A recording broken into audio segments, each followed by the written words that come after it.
নমস্কার, শুরু করছি প্যারালাল ঝলক। আপনাদের সাথে রয়েছি আমি উর্না। আপনারা এই প্রথম দেখছেন ডিজিটাল মিডিয়ায় বাংলায় খেলার খবরের বুলেটিন।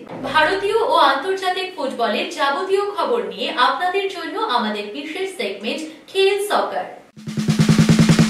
মোহনবাগানের সভাপতি পদ থেকে ইস্তফা টুটু বসুর। মোহনবাগান নির্বাচনের আগে যা একটা বড় ইঙ্গিত দিয়ে যাচ্ছে, কারণ মোহনবাগান সচিবকে মেল করে তার ইস্তফাপত্রে টুটু বসু লিখেছেন, আমরা সবাই জানি যে মোহনবাগান ক্লাবের নির্বাচন আসন্ন। অবসরপ্রাপ্ত বিচারপতি অসীম রায়ের তত্ত্বাবধানে নির্বাচনী বোর্ড গঠন করা হয়েছে, কিন্তু আসন্ন নির্বাচনের আগে আমি একটা সিদ্ধান্ত নিতে চাই। সঙ্গে তিনি আরও লেখেন, আমি এতদিন একনিষ্ঠ সেবায়তের মতো ক্লাবের নিত্য পূজা করেছি, নিজের সাধ্যমতো মোহনবাগানের সেবা যত্ন করার চেষ্টা করেছি। আর কতটা করতে পেরেছি সবচেয়ে ভালো জানেন আমার প্রিয় সদস্য সমর্থকরা, যাদের কাছে আমি টুটুদা কিংবা শুধুই টুটু। ক্লাব নির্বাচন যেহেতু দোরগোড়ায়, তাই সদস্যদের কাছে আমার কিছু বলার দরকার, কারণ কোন কমিটি আসবে তাতে কারা থাকবেন তা ঠিক করবেন সদস্যরা। কিন্তু সভাপতির চেয়ারে বসে থেকে আমার তাই সেই কাজ করা সম্ভব নয়। আসলে সভাপতির চেয়ারে বসে কোনো এক পক্ষের প্রচার করা উচিত নয়। চেয়ার কিংবা পদের অপব্যবহার করে কখনো কিছু আমি করিনি, এবারও করব না। তাই ঠিক করেছি মোহনবাগান ক্লাবের সভাপতি পদ থেকে ইস্তফা দেব আমি। আপনাদের কাছে অনুরোধ, দয়া করে আমার ইস্তফাপত্র গ্রহণ করবেন, যাতে আমার মন যা বলছে তা নির্দ্বিধায় আমি আমার প্রিয় সদস্যদের বলতে পারি। মোহনবাগানের সভাপতি পদ থেকে সরে দাঁড়ালেন টুটু বোস। কেন? ওই চেয়ারে বসে না সৃঞ্জয় না দেবাশিস দত্ত, কারোর পক্ষই অবলম্বন করা উচিত নয় বলে। সেই কারণেই সভাপতির পদ থেকে সরে দাঁড়ালেন টুটু বোস। তাহলে কি এবার শুধুই ছেলে সৃঞ্জয় বসুর হয়ে ভোট প্রচারের সম্মুখ সমরে আসবেন বলেই এই সিদ্ধান্ত টুটু বসুর? মোহনবাগানের সচিব পদপ্রার্থী সৃঞ্জয় বসু অবশ্য টেলিফোনে অত্যন্ত ঠান্ডা গলায় বলছিলেন, টুটু বসু কেন রিজাইন করেছেন সেটা হয়তো 2-3 দিনের মধ্যেই উনি বলবেন। সেটা দেখুন, টুটুবাবু কেন রিজাইন করেছেন টুটুবাবু জানেন, টুটুবাবু কি করবেন সেটা টুটুবাবু 1-2 দিনেই বলবেন। সেই সন্দেহটা আশা করি এখন আর কিছু লোক করবেন না। উনি কি শুধুই সৃঞ্জয় বসুর হয়ে ভোট প্রচার করবেন, নাকি মোহনবাগানের নির্বাচনে প্রতিদ্বন্দ্বিতাও করবেন? সৃঞ্জয়ের এক কথায় উত্তর, মনে হয় না। মোহনবাগান নির্বাচন ঘিরে বসু পরিবারে ফাটল ধরল। দাদা সৃঞ্জয় বসুর হয়ে প্রচার না করে দেবাশিস দত্তের হয়ে প্রচার করলেন টুটু বসুর ছোট ছেলে সৌমিক বসু। এটা কি বসু পরিবারের মধ্যে ফাটল নয়? সৃঞ্জয় বসু অবশ্য বলেন, একদমই নয়, টুটু বসুই ইম্পর্টেন্ট, আর কেউ নয়। সেটা আমি জানি না, সেটা তার ভাইকে জিজ্ঞেস করতে হবে যে তিনি থাকছেন কি না থাকছেন। আর মোহনবাগান ইলেকশনে ভাইয়ের কোনো জায়গা আছে বলে আমি মনে করি না। তো কজন মোহনবাগান মেম্বার আছে, কটা মোহনবাগানে কি আছে তিনি হয়তো সেটা জানেন না, কারণ তিনি কালকে সেটা যেই বলেছেন তিনি পেছনে থাকতে ভালোবাসেন। আমি মোহনবাগানের পেছনে সামনে তো কোথাও আমি ওনাকে দেখিনি। উনি কোথায় থাকবেন ওনার ব্যাপার, আমি জানি না। রবিবারই দেবাশিস দত্তর হয়ে প্রচার করেন সৌমিক বসু। তিনি বলেন, বাবা ও দেবাশিস দত্তের যুগলবন্দিতে মোহনবাগানে ঈর্ষান্বিত সাফল্য এসেছে। আপনারা অনেকে আমায় চেনেন, অনেকে চেনেন না। আমি টুটুবাবুর ছোট ছেলে এবং আমার ডাকনাম যেটা বললো সেটা টুকলাই। আমি পর্দার আড়ালে থাকতেই বেশি ভালোবাসি, সেটা মোহনবাগান ক্ষেত্রে হোক আর কি আমার কাজের ক্ষেত্রে হোক। নিজেকে বাইরে আনতে খুব একটা চাই না, লজ্জা পাই সত্যি কথা বলতে। এই কমিটির সম্বন্ধে নতুন করে আমার মনে হয় না বলার কিছু আছে। যেখানে বাবা প্রেসিডেন্ট, দেবাশিসদা সেক্রেটারি, আর যেভাবে এই পুরো কমিটি কাজ করে গেছে এবং ক্লাব সাফল্য পেয়েছে, এটাকে আর ঢাকঢোল পেটানোর মনে হয় দরকার নেই। ঢাকঢোল পেটালে বেশি মনে হয় সেটা আরো লজ্জিত হবে। এর থেকে আর কিছু পাওয়া যায় না। এত বছর পরে এই সাফল্য ইতিহাস হয়ে রয়েছে, এটাকে ঢাকঢোল পেটানোর দরকার নেই। সাকসেস সেজ এভরিথিং। 2-3 দিন আগে শুনেছেন দিদিমণি অলরেডি যেটা বলেছে যে ক্লাবের কমিটি বা ক্লাব পরিচালনা যারা করছেন তাদের ভূমিকা খুবই ইম্পর্টেন্ট অ্যাজ রিগার্ডস টিমের পারফরমেন্সের। যেই স্পন্সর হোক বা যেই টিম চালাক না কেন, একটা পরিবেশ, সুস্থ পরিবেশ দরকার একটা টিমের মধ্যে, একটা পজিটিভ এনভায়রনমেন্ট দরকার, সব কিছু একটা সুস্থ এনগেজমেন্ট দরকার। তো সেটাই আমরা as a committee, as a club আমরা দিতে পেরেছি। সেই জন্য দিদিমণিও সেই প্রশংসাটি করেছেন, যেটা অন্য ক্লাবকেও ওনারা করেছেন। আমি এই কমিটির সম্বন্ধে কিছু বলতে চাই। সেই কমিটি হচ্ছে, আমি শুনি যে কমিটির লোক এখানে চলে গেছে, ওখানে চলে গেছে। একটা কথা আছে না, যে ওই এক কাতি কলা, তো একটা যদি পচা কলা থাকে তাহলে অনেকগুলো কলাকে পচিয়ে দেয়। কিন্তু আমাদের ভাগ্য বলুন বা ভগবানের আশীর্বাদ বলুন যে আমাদের পুরো কমিটি পচে যায়নি, এবং সেই কমিটি কিন্তু আজকে এই সাকসেস আনতে পেরেছে। তো যে কলা পচে গেছে পচে যাক, কিন্তু আমি একমাত্র সমর্থক আর মেম্বারদেরকে আবেদন করব, ক্লাবের যেটা ভালো হবে, ক্লাবের জন্য যেটা উন্নত হবে, সেই লোকজনকেই চুজ করুন। কারণ আজকে যে এদিক আছে ওদিক আছে, এদিক আছে চলে যায়, তার মানে তার সাথে নিজের স্বার্থ ফুলফিল হয়নি। সে তার নিজের স্বার্থ ফুলফিল করার চেষ্টা করছে, কেউ ক্লাবকে ভালোবাসছে না। একটা জিনিস আমি বিশ্বাস করি, দেবাশিসদের সাথে আমি লাস্ট 25 বছর ধরে কাজ করছি। মোহনবাগানে খুব রিসেন্টলি কিন্তু আমরা 2005 থেকে আমাদের ব্যবসার জায়গায় কাজ করি। সৌমিক অবশ্য সাথে বাছে থাকেন না, পর্দার আড়ালেই নিজেকে লুকিয়ে রাখতে ভালোবাসেন, সে কথা নিজের মুখে বলেনও। কিন্তু এক্ষেত্রে কেন দাদা সৃঞ্জয় বসুর হয়ে প্রচার করলেন না? তাহলে কি দাদার সঙ্গে নেই ভাই সৌমিক বসু? সৃঞ্জয় বসু বলেন, স্বাধীন ভারতের স্বাধীন নাগরিক, যেখানে খুশি থাকতে পারেন, আর মোহনবাগান নির্বাচনে ভাইয়ের কোনো জায়গা নেই। আর মোহনবাগান ইলেকশনে ভাইয়ের কোনো জায়গা আছে বলে আমি মনে করি না। তো কজন মোহনবাগান মেম্বার আছে, কটা মোহনবাগানে কি আছে তিনি হয়তো সেটা জানেন না, কারণ তিনি কালকে সেটা যেই বলেছেন তিনি পেছনে থাকতে ভালোবাসেন। আমি মোহনবাগানের পেছনে সামনে তো কোথাও আমি ওনাকে দেখিনি। উনি কোথায় থাকবেন ওনার ব্যাপার, আমি জানি না সেটা। টুটু বসুর ইস্তফা নিয়ে এখনই মন্তব্য করতে নারাজ দেবাশিস দত্ত। তিনি বলেন, সময় এলে বলবেন। তার আগের দিন অবশ্য মোহনবাগানের ভোট প্রচারে গিয়ে টুটু বসু, অঞ্জন মিত্র, প্রাক্তন ফুটবলার গৌতম সরকারদের অবদানের কথা তুলে ধরেন। সুপার কাপে সাফল্যও কামনা করেন দলের। এটাই হচ্ছে মোহনবাগান। সেই জন্য আপনাদের জন্যই কিন্তু এটা সম্ভবপর হয়েছে, সদস্য সমর্থকদের জন্যই হয়েছে। আপনাদের উৎসাহ আজকে এটিকে যখন ছিল, যারা আমার কুশপুত্তলিকা পড়িয়েছিল তাদেরকে আমি ধন্যবাদ দিয়েছিলাম যেদিন এটিকে সরে গেছিল। কারণ আমি বলেছিলাম, ওরা যদি কুশপুত্তলিকাটা না পড়াতো, আমার বাড়ির সামনে যদি আমার বাড়িতে ইটটা না মারতো, হয়তো আমি এতটা চেষ্টা করতাম না যেটা আমি করেছিলাম, করে আমরা আমাদের এই কমিটি এটিকে সরাতে পেরেছিল। তো সেই জন্য আপনাদের উৎসাহ, উদ্দীপনা এবং কখনো কখনো সমালোচনাও আমাদেরকে এগিয়ে নিয়ে যেতে সাহায্য করে। আপনাদের সবাইকে আমি ধন্যবাদ দেবো আজকে কষ্ট করে রোববার সন্ধ্যাবেলায় আসবার জন্য। ক্লাবের পাশে থাকুন, যাকে যোগ্য মনে করবেন তাদেরকে নিয়ে আসুন। এটা কোনো পরিবারের নয়। আর যদি পরিবার যদি ভাবেন, আমি নাম করে বলছি, কেউ কেউ বলছে কোনো পদবি দিয়ে, এই পরিবারকে ফিরিয়ে আনুন।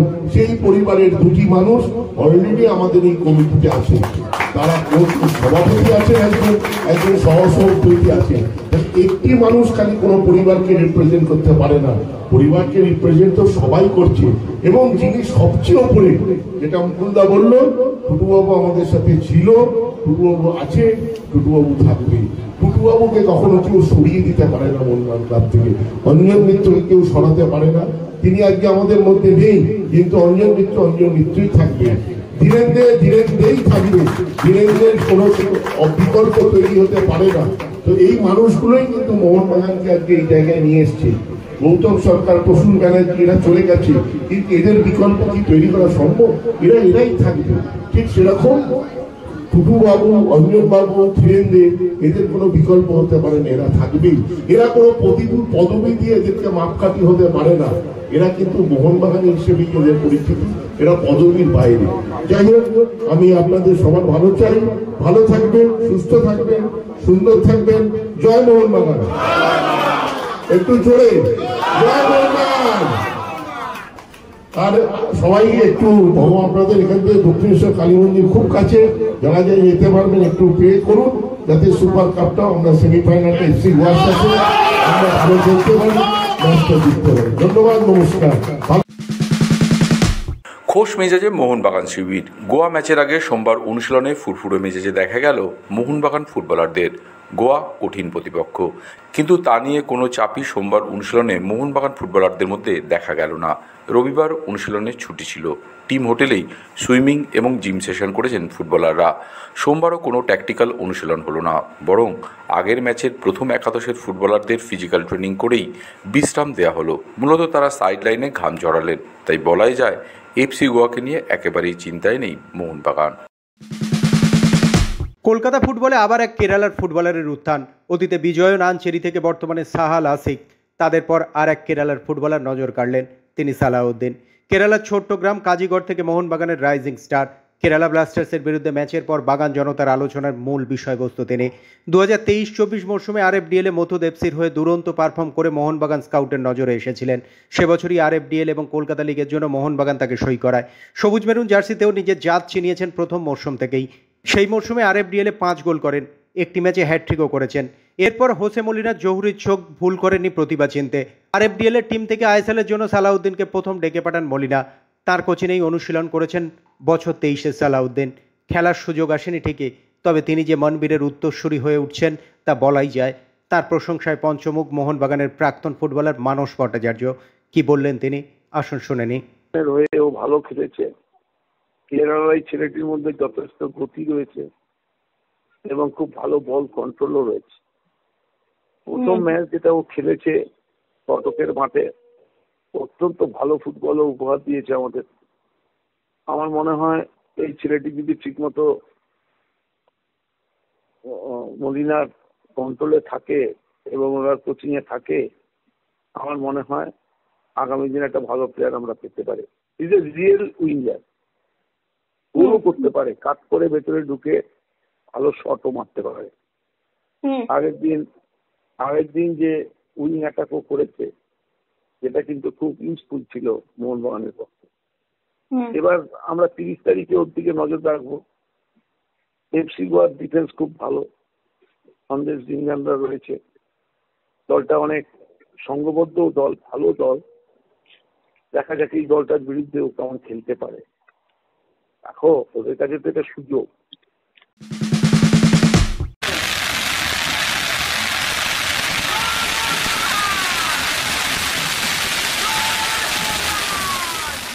উৎসবের রেশ এখনো চলছে। মোহনবাগান আইএসএল শিল্ড ও কাপ জেতার পর বাংলা জুড়েই চলছে সবুজ মেরুন সমর্থকদের উৎসব। রবিবার বারুইপুর মোহনবাগান ফ্যান্স ক্লাবের বর্ণাঢ্য শোভাযাত্রায় মহাসমারোহে হলো সেলিব্রেশন। বারুইপুর শহর ঘুরে শোভাযাত্রা। স্থানীয় মোহনবাগান সমর্থকদের ঢল নেমেছিল। শোভাযাত্রার উদ্বোধন করেন মোহনবাগানের প্রাক্তন ফুটবলার অমিত দাস। ইস্টবেঙ্গলে পরের মরশুমে কোন কোন বিদেশি থাকছেন? কোচ অস্কার বুজোতো চেয়েছিলেন সব বিদেশিকেই ছেড়ে দিতে, কিন্তু চুক্তির দিকটা মাথায় রেখেই 4 বিদেশির বিদায় অবশ্যম্ভাবী। দিয়ামান্তাকোসকে না চাইলেও রেখে দিতে হচ্ছে আরও 1 বছর। আর মাহাদি তালালকেও নাকি রাখতে চাইছে ম্যানেজমেন্ট। মাহাদি তালালের সঙ্গে আরও 1 মরশুমের চুক্তি রয়েছে লাল হলুদের। কিন্তু এসিএল ইনজুরির পর যে তিনি দীর্ঘ সময়ের জন্য মাঠের বাইরে, যা পরিস্থিতি সেপ্টেম্বরের আগে মাঠে নামতে পারবেন না তিনি। কিন্তু ইস্টবেঙ্গল ম্যানেজমেন্ট নাকি চাইছে তার জন্য অপেক্ষা করতে। তাই পরের মরশুমে সম্ভবত থাকছেন দিয়ামান্তাকোস এবং মাহাদি তালাল। বাকি 4 জন নতুন বিদেশি নেয়ার পরিকল্পনায় ইস্টবেঙ্গল ম্যানেজমেন্ট। ইস্টবেঙ্গলে এখন দল বদলের তোড়জোড় চলছে। সবার নজর বিদেশিদের দিকে। কাকে কাকে ছেড়ে দেওয়া হচ্ছে আর নতুন কোন কোন বিদেশিকে আনতে চলেছে লাল হলুদ। তবে প্রাক্তন ফুটবলার মনোরঞ্জন ভট্টাচার্য বলছেন ইস্টবেঙ্গল ম্যানেজমেন্টের উচিত দেশীয় ফুটবলার রিক্রুটের দিকে বেশি নজর দেয়া। তার মতে এই মরশুমে ইস্টবেঙ্গলের দেশীয় ফুটবলারদের মান খুবই খারাপ। ভালো দেশীয় ফুটবলার না নিলে হাল ফেরানো মুশকিল। বলে তো লাভ নেই। আমি ইস্টবেঙ্গলে খেলেছি বলে ইস্টবেঙ্গল সবসময় কি করে যাবো যে ইস্টবেঙ্গল রেফারি সব ম্যাচ তো রেফারি হারায় না, সব ম্যাচ তো রেফারি হারায় না। ইস্টবেঙ্গলের দেখো একটা টিমে ওভারঅল চিন্তা করে 4টে বিদেশি প্লেয়ার খেলে 7টা ডোমেস্টিক প্লেয়ার খেলে। এইবার আমি তোমাকে বলছি মোহনবাগানে যে 7টা ডোমেস্টিক প্লেয়ার খেলেছে তাদের কোয়ালিটি ইস্টবেঙ্গল প্লেয়ারদের থেকে ভালো, ডোমেস্টিক প্লেয়ার থেকে ভালো। প্লাস মোহনবাগানে যারা রিজার্ভ বেঞ্চে আছে ডোমেস্টিক প্লেয়ার, এখানকার প্লেয়ার তাদের কোয়ালিটিও ভালো। সুতরাং 4টে বিদেশি নিয়ে কিন্তু তুমি সবসময় জিততে পারবে না যদি বাকি 7টা প্লেয়ারের সমস্ত সাপোর্ট না পাও।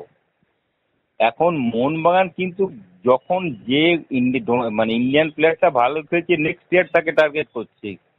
এবং তার জন্য যদি তাকে সেই প্লেয়ারকে নিতে গিয়ে যদি তার জন্য 5-10 কোটি টাকা যদি ওই অন্য ক্লাবকে দিতে হয়, সেটা দিয়েও কিন্তু নিচ্ছে প্লেয়ার। তুমি মোহনবাগানে তুমি যদি টিমটায় দেখো, ইন্ডিয়ান প্লেয়ার কিন্তু প্রচুর আছে। সুতরাং মোহনবাগান সবসময় ভালো টিম করেছে এবং কোচও ভালো এবং বিদেশি প্লেয়ারগুলো ভালো। বিদেশি প্লেয়ার যখন মনে হচ্ছে চলবে না, সঙ্গে সঙ্গে রিপ্লেস করে নিচ্ছে, সেটা ইস্টবেঙ্গল করতে পারছে না। ইস্টবেঙ্গলের সেই জায়গাটা নেই, সামহাও সেই জায়গাটা নেই যেটা মোহনবাগান। এই জায়গাটা মোহনবাগান অনেক অ্যাডভান্টেজ, যেহেতু মোহনবাগান ইনভেস্টর অনেক বেশি ইন্টারেস্টেড এই ইয়েটা নিয়ে, ফুটবলটাকে নিয়ে, খেলাটাকে নিয়ে। ঠিক সেই অ্যাডভান্টেজ গুলো মোহনবাগান কিছুটা হলেও তো বেশি পাচ্ছে ইস্টবেঙ্গল থেকে। আই লিগের ট্রফি কোনো মতেই ফেডারেশনকে ফেরত দেবে না চার্চিল, জানিয়ে দিলেন খোদ চার্চিলের কর্ণধার আলেমাও চার্চিল। বেশ কয়েকদিন আগেই চার্চিলকে আই লিগ চ্যাম্পিয়ন ঘোষণা করে রবিবার একটি অনুষ্ঠানের মাধ্যমে তাদের হাতে ট্রফি তুলে দেয় ফেডারেশন।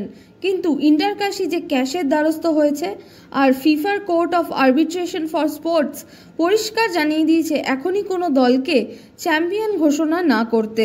কিন্তু ততক্ষণে যে ট্রফি হ্যান্ডওভার হয়ে গেছে এমনটাই বলা হচ্ছে ফেডারেশনের পক্ষ থেকে। তারা বলেছেন ফিফার থেকে তারা মেল পেয়েছে রবিবার বিকেল 4:45-এ, কিন্তু ততক্ষণে চার্চিলকে ট্রফি দেওয়া হয়ে গেছে। তাই এখন আইনজীবীদের সঙ্গে পরামর্শ করছেন ভারতীয় ফুটবল ফেডারেশনের কর্তারা। তারপরই মেল করে চার্চিলের থেকে ট্রফি ফেরত চাওয়া হবে। তবে এখনও কোনো মেল পাননি বলে জানালেন আলেমাও। চার্চিল কর্তার পরিষ্কার কথা, মেল পেলেও ট্রফি ফেরত দেবেন না তিনি। I don't know what is social media, what is that case, I don't know anything. I got my trophy. Yes. Nobody can take that. I got that trophy by winning by the people's prayers and my God. Okay. So that winning trophy, who can take off? I not seen nothing, and I see the the trophy bought by All India Football Secretary. So he given a medals, everything. He put a medals with the player. And it's come all the paper men. Why they want to do something and what? Football not in money. Football is a play. Football and win. Understand? That tried many times. They tried by pressing the football and all, but God is with me, people are with me, and I got a good player. That's why we got the trophy. I never sing also, I never want to speak that. I got many messages, I don't want to speak because I have no time. ভারতীয় ফুটবলের director Subrata পাল এগিয়ে এলেন উত্তর চব্বিশ পরগনা জেলা লিগের উন্নতিতে। তার ক্লাবকেও যোগদান করাচ্ছেন জেলা লিগে। নবাব ভট্টাচার্য উত্তর চব্বিশ পরগনা জেলার সচিব পদে আসার পরই জেলা ফুটবল লিগকে সমৃদ্ধ করতে চেয়েছেন। এবারে 58টি টিমের লিগ শুরু হচ্ছে মে মাসের 1 তারিখ থেকে। প্রথম ম্যাচেই লালকমল ভৌমিকের শ্যামনগর তরুণ সংঘের বিরুদ্ধে মাঠে নামবে রঞ্জন ভট্টাচার্যের বড়নগর স্পোর্টিং ক্লাব। 4 মাসের এই লিগে ম্যাচ হবে ব্যারাকপুর, নৈহাটি, গয়েশপুর আর দমদমের মাঠে। এছাড়া লিগের তরুণ ফুটবলারদের অনুপ্রাণিত করতে দেখা যাবে সৌভিক চক্রবর্তী, মোহাম্মদ রফিক এবং প্রবীর দাসের মতো তারকা ফুটবলারদের। এমনকি সব রকমভাবে সহযোগিতার জন্য এগিয়ে এসেছেন সুব্রত পালও। হ্যাঁ, সুব্রত পাল আমাদের এখানকার উত্তর চব্বিশ পরগনা জেলার যারা জুনিয়র প্লেয়ার, আপকামিং প্লেয়ার, তাদের নিয়ে একটা ডিস্ট্রিক্ট টিম করতে চেয়েছিল। তো আমরা সেটাকে অ্যাফিলিয়েশন দিয়েছি। এই কারণে আমি মনে করি সুব্রত পালের মতো ছেলেরা এখনকার দিনে যারা লেজেন্ড প্লেয়ার ছিল তারা যদি ফুটবলে আসে তাতে সামগ্রিকভাবে জেলার ফুটবল উন্নতি হবে। তো সেই জন্যই আমরা তাকে দিয়েছি, কারণ তার কিছু দীর্ঘমেয়াদী প্ল্যান আছে এবং ভালো করে করছে, অনেকটাই ভালো করে করছে এখন। তো সেই জায়গায় দাঁড়িয়ে ওর ইনক্লুশনে আমাদের জেলার ফুটবল সমৃদ্ধ হবে, শক্তিশালী হবে আশা করা যায়, এবং আগামী বছরগুলোতে, আগামী সময় যত এগোবে সেটা প্রমাণিত হবে। নবাব ভট্টাচার্যের ইউনাইটেড স্পোর্টস ছেড়ে সুদেবা এফসিতে যোগ দিতে চলেছেন স্টিভ হারবার। বেশ কয়েক বছর ধরে ইউনাইটেড স্পোর্টসের কোচিং করাচ্ছিলেন তিনি, কিন্তু এ মৌসুমে আই লিগ 2-তে খারাপ পারফরমেন্স করে লিগে 6 নম্বরে শেষ করার জেরেই স্টিভকে মিউচুয়ালি টার্মিনেট করছে ইউনাইটেড স্পোর্টস। আর স্টিভ হারবার যোগ দিচ্ছেন সুদেবা এফসির অনূর্ধ্ব 17 দলে।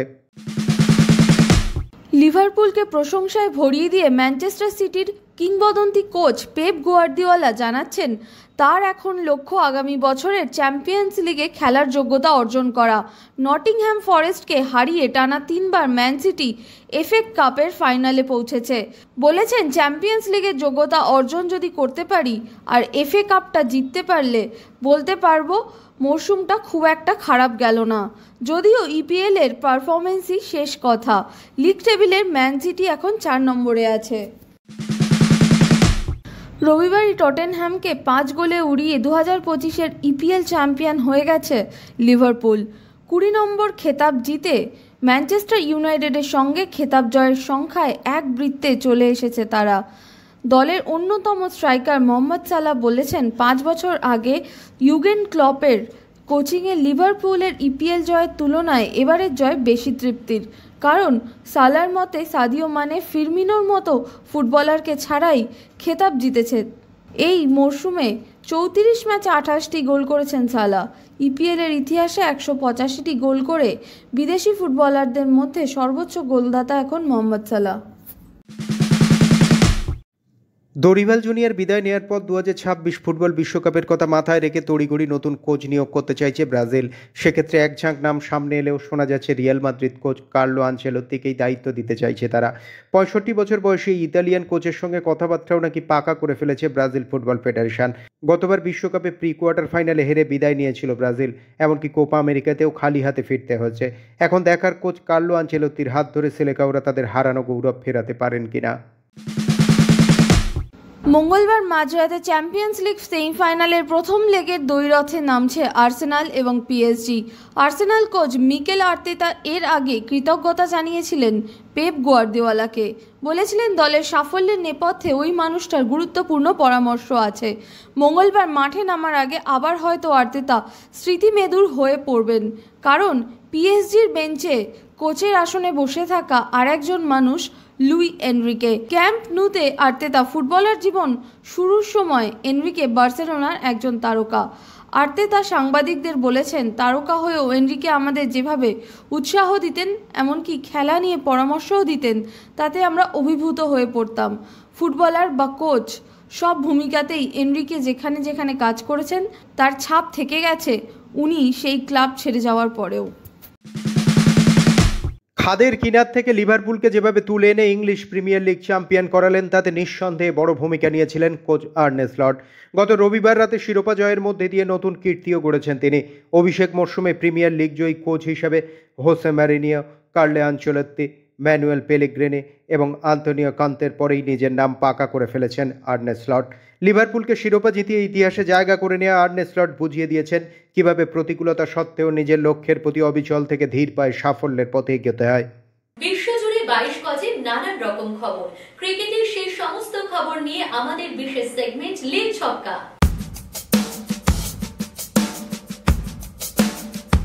তিনি রান তাড়া করার মাস্টার, এই তকমা বিরাট কোহলির গায়ে সেঁটে গিয়েছে অনেক আগেই। রবিবারও তিনি দেখালেন কেন তাকে এই সম্মান দেয়া হয়। দিল্লি ক্যাপিটালসকে হারাতে সবচেয়ে বড় ভূমিকা নিয়েছেন ক্রুনাল পান্ডিয়া, এটা ঠিকই, তবে রান তাড়া করতে নেমে অন্য প্রান্তে গোটা ব্যাপারটা নিয়ন্ত্রণ করে গেলেন তিনি। ম্যাচের শেষে জানালেন রান তাড়া করতে নেমে তার সাফল্যের রহস্যটা কী। কোহলি বলেন, দেখে নেন কত রান করতে হবে, বুঝে নেন পরিস্থিতি, ভেবে নেন তার কি দায়িত্ব, আর সিঙ্গেল নেওয়া কোনো সময় বন্ধ হতে দেন না। তারপর পরিস্থিতি অনুযায়ী নিজের ব্যাটিংয়ের ধরন বদলে নেন। এভাবেই চেজ মাস্টার হয়ে উঠেছেন বিরাট কোহলি। রবিবার দিল্লিকে হারাতে সবচেয়ে বড় ভূমিকা নিয়েছিলেন আরসিবির ক্রুনাল পান্ডিয়া। 47 বলে 73 রানের অপরাজিত ইনিংস খেলেছেন তিনি। কিন্তু তিনি এই ইনিংস খেলতে পারার জন্য এবং ম্যাচ জিততে পারার জন্য সব কৃতিত্বই দিচ্ছেন বিরাট কোহলিকে। না শুধু বিরাট নিজেও 51 রানের ইনিংস খেলেছেন বলে নয়, তার ইনিংসের পিছনেও বড় অবদান কোহলির, জানান ক্রুনাল। ম্যাচের পর বলেন, কোহলির এনার্জি সত্যিই সংক্রামক, ও সব সময় আমাকে উদ্দীপ্ত করে গিয়েছে, আমাকে তাতিয়ে গিয়েছে, তাই সব কৃতিত্বই কোহলির। আইপিএলের ইতিহাসে এর আগে কোনো দল টানা 6টা অ্যাওয়ে ম্যাচ জেতেনি। রবিবার সেই কীর্তি করল রয়্যাল চ্যালেঞ্জার্স বেঙ্গালুরু। দিল্লি ক্যাপিটালসের বিরুদ্ধে তাদের ঘরের মাঠে রবিবার তারা জিতল 6 উইকেটে। কি হলো 27 কোটির ঋষভ পান্তের? রবিবারও বড় রান পেলেন না। এখনও পর্যন্ত 10 ইনিংসে করেছেন মোট 110 রান। তবে এ নিয়ে প্রশ্ন উঠতেই ম্যাচের পর সাংবাদিকদের ঝাঁঝালো উত্তর দিলেন এলএসজি ক্যাপ্টেন। পান্ত বলেন, যখন কোনো কিছুই ঠিক হয় না তখন একজন ক্রিকেটার হিসেবে নিজেকে প্রশ্ন করতে হয়, আপনারা যা করতে চাইছেন সেটা ঠিক নয়। সবসময় আপনারা একজনকে টার্গেট করে নেন, এটা ঠিক নয়। বোঝাই যাচ্ছে সাংবাদিকদের প্রশ্নে তিনি বেশ ক্ষুব্ধ। তবে আইপিএলের ইতিহাসে রেকর্ড অর্থ 27 কোটি টাকায় তাকে নিয়েছে এলএসজি, তাই এই প্রশ্ন তো উঠবেই, কোথায় সমস্যা হচ্ছে। অরুণ ধুমালের নতুন ভাবনা, 2028 থেকে আরও বড় আকারে হবে আইপিএল। পুরোপুরি হোম অ্যান্ড অ্যাওয়ে ভিত্তিতে হবে টুর্নামেন্ট। 74টি ম্যাচের পরিবর্তে সংখ্যা হবে মোট 94টি। সময় লাগবে 60 থেকে 65 দিন। আইসিসির ফিউচার ট্যুরস প্রোগ্রামে আইপিএলের জন্য আলাদা উইন্ডো থাকে, তাই ম্যাচের সংখ্যা বাড়লে আইসিসির শিডিউল তৈরিতে ধাক্কা লাগবে। সে কারণে ইতিমধ্যেই আইসিসির সঙ্গে কথাবার্তা চলছে বলেও জানান আইপিএল চেয়ারম্যান অরুণ ধুমাল। তাদের সন্তানকে নিয়ে উদ্বিগ্ন সঞ্জনা গানেসান। জসপ্রীত বুমরার স্ত্রী সঞ্জনা তাদের ছেলেকে নিয়ে সোশ্যাল মিডিয়ায় এত আগ্রহ দেখে রীতিমতো বিরক্ত। তিনি হতাশা এবং ক্ষোভের সঙ্গেই সোশ্যাল মিডিয়ায় পোস্ট করেছেন, এটা লিখে যে আপনাদের কাজ স্টেডিয়ামে এসে বুমরাকে সমর্থন করা। সোশ্যাল মিডিয়ায় তাদের সন্তান অঙ্গদকে নিয়ে এত আগ্রহ একেবারেই ঠিক নয়। সমাজ মাধ্যমে ট্রোলড হয়ে তিনি বলেন, অঙ্গদ আপনাদের বিনোদনের বিষয়বস্তু নয়। একটি শিশুর উপর সোশ্যাল মিডিয়ার খারাপ দিকের প্রভাব নিয়ে বেশ চিন্তিত সঞ্জনা। বিসিসিআই ও গৌতম গম্ভীরের উদ্দেশ্যে রবি শাস্ত্রী বললেন, খুব সাবধান। আসলে বোর্ড ও জাতীয় কোচকে জসপ্রীত বুমরার ওয়ার্কলোড ম্যানেজমেন্ট নিয়ে সতর্ক করছেন শাস্ত্রী। আসন্ন ইংল্যান্ড সিরিজে বুমরাকে কিভাবে ব্যবহার করা উচিত সেই পরামর্শও দিলেন প্রাক্তন জাতীয় কোচ। রবি সতর্ক করে দিয়ে বলেন, বুমরাকে একসঙ্গে 2টির বেশি টেস্ট খেলানো উচিত নয়। 2টি টেস্ট খেলে একটি টেস্টে বিশ্রাম নিয়ে আবার 2টি টেস্ট খেলানো উচিত, না হলে কিন্তু বুমরাকে চোট আঘাত থেকে সরিয়ে রাখা যাবে না।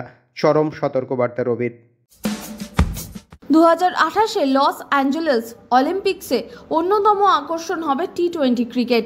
পুরুষ এবং মহিলা দুই বিভাগেই 6টা করে দলকে নিয়ে হবে টুর্নামেন্ট।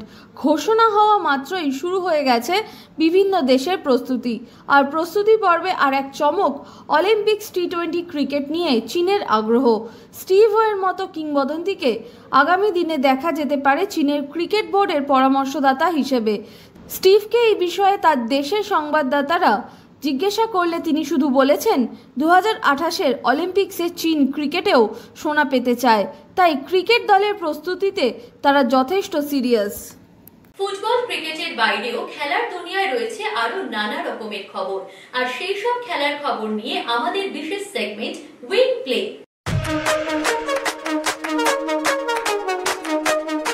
দুই ভাই বোন অলিম্পিয়ান তীরন্দাজ দোলা ও রাহুল ব্যানার্জি কলকাতার পর এবার দিল্লিতে একাডেমি শুরু করলেন। রবিবার নেহেরু স্টেডিয়ামে এই একাডেমির উদ্বোধন হলো। উপস্থিত ছিলেন আরও দুই অলিম্পিয়ান, দীপিকা কুমারী ও তার স্বামী অতনু দাস। দুজনেই এখন কলকাতায় রাহুল দোলার একাডেমিতে ট্রেনিং করেন। পিভি সিন্ধু এবং এইচএস প্রণয় থাকা সত্ত্বেও সুধীরমান কাপে রবিবার ডেনমার্কের বিরুদ্ধে 1-4 ফলে হারে ভারতের ব্যাডমিন্টন দল। দুজনের খেলাই অতীতের ছায়া দেখা গেছে, বরং নজর কাড়লেন তানিশা ক্যাস্ট্রো এবং শ্রুতি মিশ্রা। ভারতের পরের ম্যাচ ইন্দোনেশিয়ার বিরুদ্ধে। খেলার দুনিয়ায় শোনা যায় নানা রকমের মন্তব্য, আর সেই সব মন্তব্যের কোলাজ নিয়ে আমাদের বিশেষ সেগমেন্ট থ্রো ইন। এই মাঠে জেতা কঠিন ছিল, এই পিচটা অন্যগুলোর থেকে আলাদা। তবে যখনই আমি রান তাড়া করি, ডাগ আউটের দিকে তাকাই। আমি চেষ্টা করি 1 বা 2 রান নিয়ে রানের গতি বজায় রাখতে। লোকে ভুলে যায় পার্টনারশিপের দরকার আছে, তার মাধ্যমেই বোলারদের উপর চাপ তৈরি করা যায়। এটাই লিভারপুল কেরিয়ারে আমার সেরা মুহূর্ত। আমি জানি আমি এর আগে চ্যাম্পিয়ন্স লিগ জিতেছি, কিন্তু সেটা বিশেষ ছিল না। আনফিল্ডে প্রিমিয়ার লিগ জিততে পারা এবং এমন প্রভাব রাখতে পারা অবিশ্বাস্য ব্যাপার। প্যারালাল ঝলক আজ এ পর্যন্তই। খেলার দুনিয়ার সেরা প্যাকেজ নিয়ে দেখতে থাকুন প্যারালাল ঝলক প্রতিদিন রাত 10টায়।